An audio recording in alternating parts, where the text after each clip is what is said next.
Mare ang aking lulutong chicken adobo. Init. Magic, di ba? Kaya na nagigisa-gisa lang. Ngayon, yan na. Puro tayo ngayong kahapon bangos steak, ngayon naman adobo. Bukas naman iba naman. Yung mga bata, mga maling pag hindi fried chicken, mga ulam nila. Nagsasawa. Tama na ito naman ako. Bobonlis ako kasi mag-Shanghai ako. Lumpiang bangos sa Shanghai. Bobonlis ko muna siya para hindi ako mahirapan maghimay.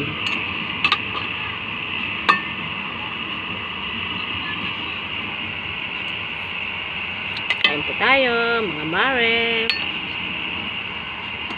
Dapat tulugan ng inday nyo. Kailangan nating yung obligasyon natin sa ating pamilya.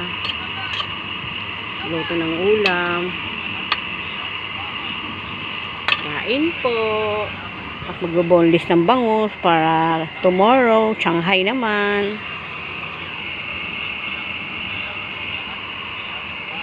O Shanghai, o i-stack ko lang muna yung Shanghai tapos bukas parang talaga mag pork dinuguan. Paborito rin ng asawa ko yun eh.